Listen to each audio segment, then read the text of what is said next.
सिद्धार्थ, बहुत इंपॉर्टेंट बात कह रहे हैं कि ये ग्रेट रीसेट की बात प्रधानमंत्री करते हैं और हमारे देश की 70-80% आबादी को कुछ पता नहीं है, या दुनिया में जो टेक्नोलॉजी का, या हो सकता है मैं गलत हूं, आप करेक्ट करेंगे कि नहीं, जनता को सब कुछ मालूम है और वो समझ रही है, लेकिन वो करने में सक्षम नहीं है।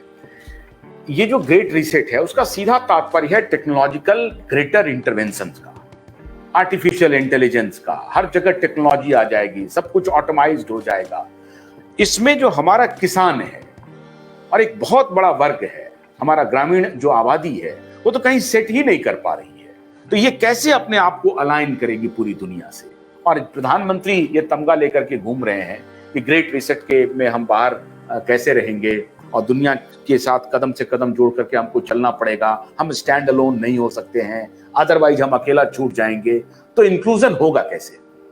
आशुतोष, अगर याद करो आप कोरोना से पहले या हम कहेंगे थोड़ा और पीछे चले जाओ, जब डिमोनेटाइजेशन किया गया, नोटबंदी जिसको हम बोलचाल में, हाँ, तो सबसे पहला लोगों का रिएक्शन क्या था?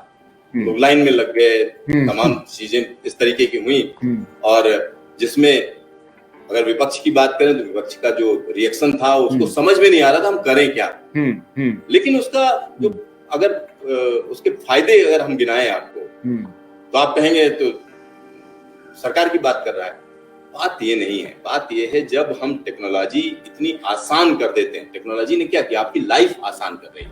एक टाइम था जब सिलाई मशीन, जब इलियास होवे ने जो है सबसे पहले बनाई, तो वहां के जितने दर्जी थे इंग्लैंड के, सब इकट्ठा हो गए। उन्होंने कहा तो नौकरी खा जाएगा, हमारा काम खा रहा है। और उसके बाद उसकी कायदे से पिटाई कर दी, घर में आग लगा दी। वो अपनी मशीन लेके भागा वहां से, मशीन बचा ली उसने। उसके बाद आज किसी दर्जी से आप कह दोगे कि हाथ से सिलेगा वो? टेक्नोलॉजी आप नहीं रोक सकते। पहली चीज ये है कि टेक्नोलॉजी को आप किसी भी तरीके से रोक सकते हो। टेक्नोलॉजी कंटिन्यूअस चलेगी, अपग्रेडेशन होगा ही होगा। अब आप आ जाइए कि ऑनलाइन पेमेंट की अगर हम बात करें, आज आप किसी सब्जी वाले के पास भी जाओ तो वो सीधा यूपीआई से पेमेंट ले रहा है, या और भी जो साधन है उससे सीधा क्यूआर कोड आपने स्कैन किया, पेमेंट करते हैं। रिक्शे वाला भी, अभी हाल फिलहाल में मैं एक जगह जा रहा था, रिक्शे वाले को भी पैसे देने थे, मैं 2 रुपए देने, 1.5 रुपए देने, हम उसी से पेमेंट कर रहे हैं। और यूपीआई पेमेंट बड़ी तेजी से बढ़ा है। गांव देहात कहीं आप चले जाइए, हर जगह मिला। तो ये कहना कि हाँ गांव में लोग नहीं इसको अडॉप्ट कर पाएंगे, तो टेक्नोलॉजी खुद ही रास्ता, ऐसे लोगों के लिए जो टेक्नोलॉजी के लिहाज से बहुत मजबूत नहीं है, उनके लिए रास्ता वो अपने आप बनाता है। एक टाइम तक कंप्यूटर जब सिखाने के लिए, मुझे याद है वो जो शुरुआत वाले 286 पेंटियम टाइप के कंप्यूटर थे, तो कंप्यूटर जिस जगह पे होता था वहां पे ताला लगा दिया जाता था कि साहब एसी चाहिए यहाँ पे। ठीक है, कंप्यूटर का मतलब था कि ऐसी चीज जो बिल्कुल एकदम अलग है, डिफरेंट है। आज बड़ी आसान सी चीज, आप मोबाइल में, बहुत से लोग लैपटॉप रखना बंद कर दिया, उन्होंने मोबाइल से ही सारा काम कर रहे हैं। तो टेक्नोलॉजी एक आसान सा सोल्यूशन देती है।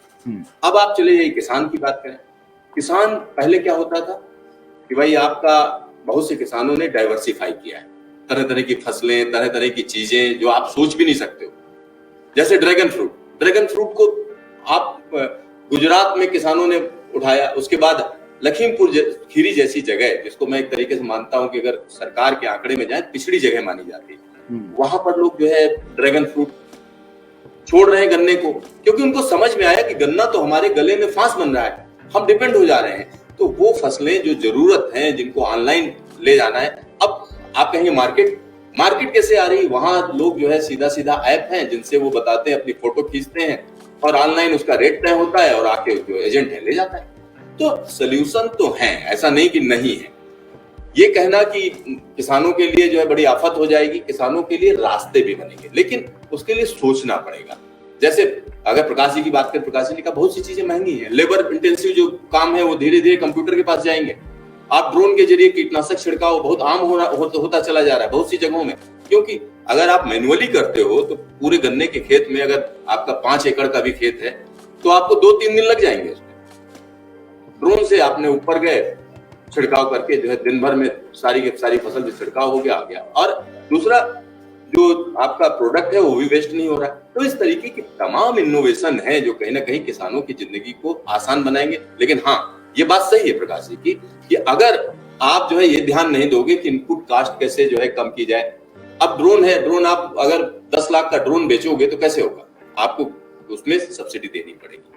आपका तरीका ये नहीं कि आप अकाउंट में डाले चले जा रहे हो 70,000 करोड़ की सब्सिडी, नहीं, आप 70,000 करोड़ जो दे रहे हो इस तरीके के इनोवेशंस के लिए दो, जिससे किसान की लाइफ आसान हो, उसकी कॉस्ट न बढ़े, उसका प्रोडक्ट सीधा सीधा जा सके मार्केट में। अब मान लिया लखीमपुर खीरी में अगर कोई चीज पैदा हो रही है और सीधा दिल्ली आने में उसको 5 घंटे लगे तो हमारे लिए आसान है।